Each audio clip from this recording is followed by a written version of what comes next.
So while we're still working at this spot here, I have the coolant hose that comes from the coolant reservoir. We need to make sure that this seal here is in good condition and that it hasn't kind of swollen up and not going to work. Also, this fitting itself, it can become quite brittle. It'll begin to come kind of brown when it gets a bit brittle. You want it nice and black. That's like a factory fit hose on there, so I'm happy with that there. And then we have our little clip that will lock it in place once we're in.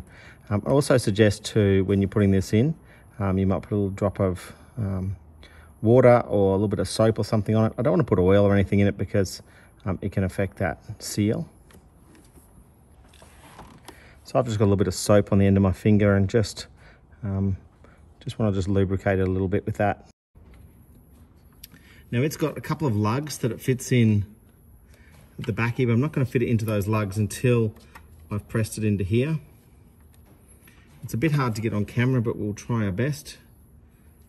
We can see that it sits in nicely up against that shoulder, and then this piece comes in and locks it in place.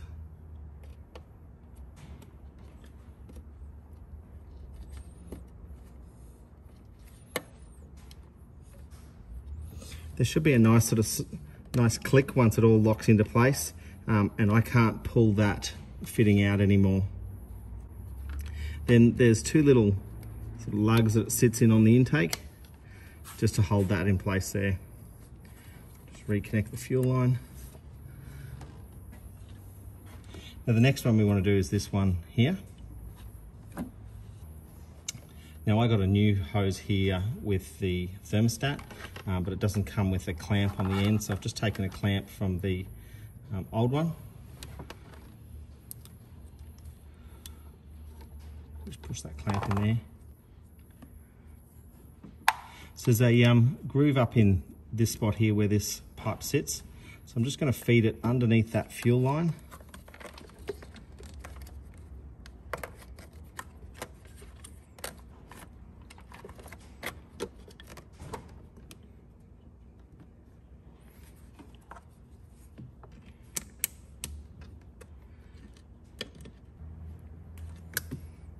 Okay, so we sit under that pipe.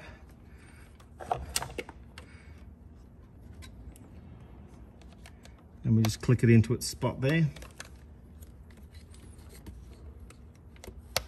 It's been a little bit bent up in the packaging when it arrived, but I'm fairly happy with it that it will move to its right shape.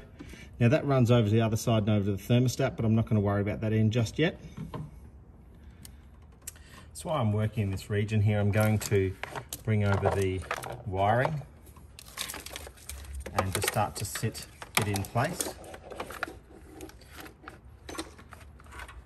So there's three sections here that locate on the rocker cover. So just locate them into position and then that clips into place. Now we've got several wires here. This one plugs into the cam actuator. This one comes in around and plugs into the throttle body. This comes into the valve up in there. And they sit in and you can press them in this little sort of groove in here and they come down onto the front of the engine. This one sits off to the side here. Now there's some wiring that runs from down the back of the engine. It comes onto our pressure sensor there, and then there's another little one here that comes into a plug at the back of the intake.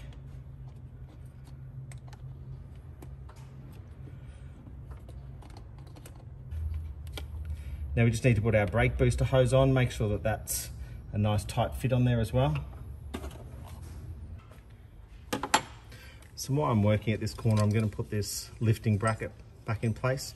It's just the one 12mm bolt, but hooks under a little spot in the cylinder head.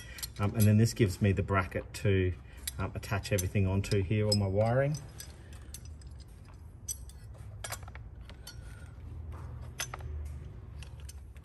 Just make sure as you tighten this up that it doesn't pinch any of your wiring before your wiring's sitting in place. So this one for the injectors sits into here.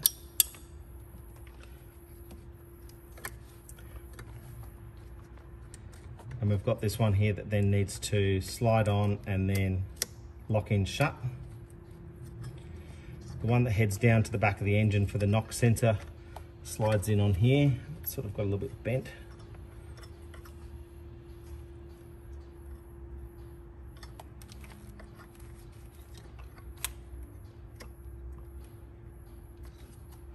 Wherever possible, I like to use these original brackets just to hold the wiring in place. Now we've still got some wires and connections that need to go on the front here, but we've got a thermostat to put in here first, so that might be our next job.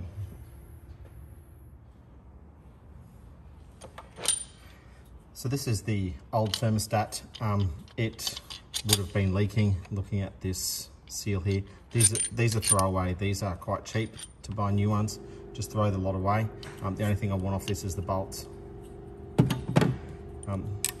New one comes complete with all the sensors. These can be bought quite cheap, and it has a new seal in here. We don't need any silicone or anything on this, and we already cleaned up this surface earlier.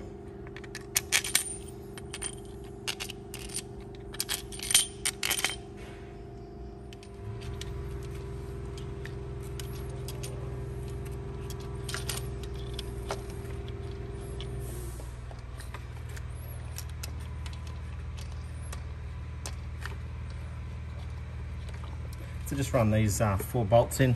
It's a little bit difficult to get in here, but you can just push all those cables and pipes out of the way.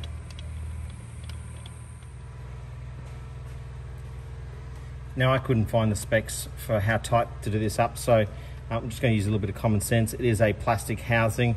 I don't want to break this housing. I'm going to tighten it up nice and evenly. It's got a rubber seal that seals it all up, so it doesn't need to be tight to seal it. We just need to have these done up firmly.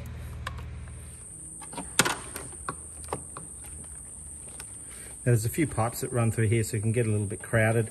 The pipe that comes around from that intake that we connected before, I want to put it on. So this is a new one. Comes with a new clip and a new O-ring. Just like to put a little bit of soap or something on there just so that it'll fit in easily for me and not damage that O-ring. Make sure we put our clamp on.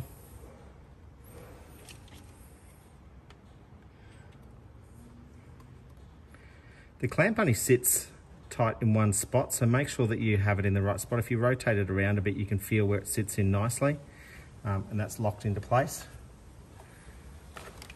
We've got some heater hoses that connect into the back here.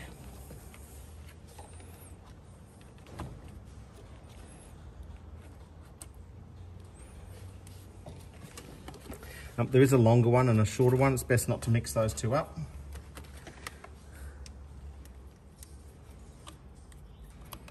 Also, if these clamps aren't in good condition, I'd suggest you put new clamps on.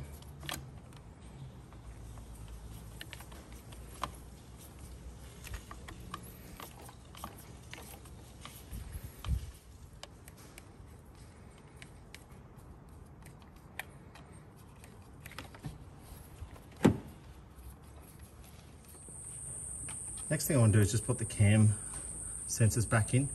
Now, you might need to clean these up a little bit. They sometimes get a bit sludged up. They are unique. They need to be put back in the right spot. They don't have any markings to really say front or back, but they can kind of only go in one way. Because if you put this in,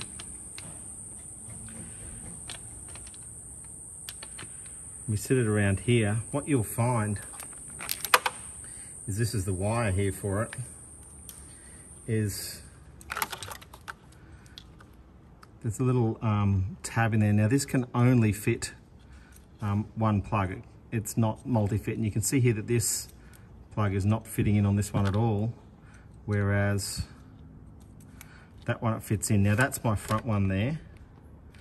That'll sit in like that. So make sure you get these in the right spot, otherwise you're going to have a little bit of grief, and you're not going to be able to plug the plug back in. Of course, make sure that seal is in good condition when we put them back in. So that one sits, it's not completely flat, it's probably leaning a little bit towards the back. This one here.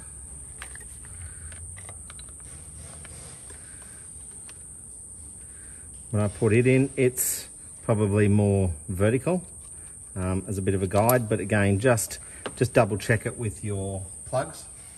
With those in place, I'm going to now put some of these connections back on. So this one goes to the coils, which I'm not going to connect just yet.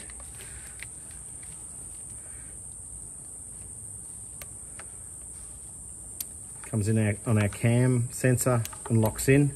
This one goes down back to our thermostat, locks into place. Again onto a sensor there. Now, these two can be a little bit difficult to put in at the same time, so put that one on first, followed by this one.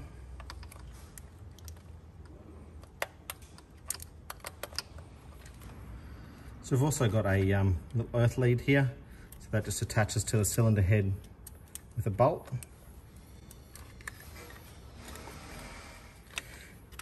Now these slide in over there. Obviously I've still got this one to go, but I'm just leaving that off and we'll talk about that one later. Now off on the side here, there's another little cover over that little threaded section, and I've got a little bracket here that supports some more wiring.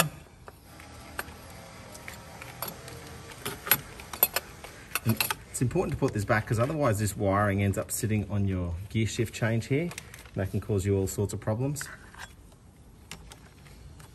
Now you can see there's two holes here and there's a little lug on the thermostat. So the upper hole just sits into that little lug. It's just the one 10mm nut that secures this. Now this secures some of these pipes up and out of the way. Now some of these clamps broke during removal, so we're just going to cable tie them on.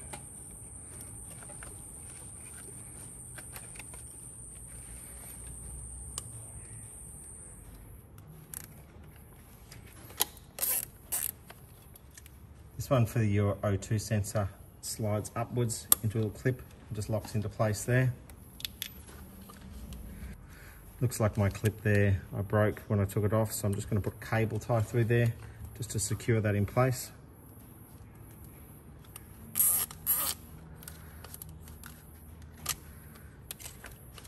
If I can push the cable tie out of the way so it's not sticking up, I do that, because sometimes when you cut them you can get quite a jagged edge on them.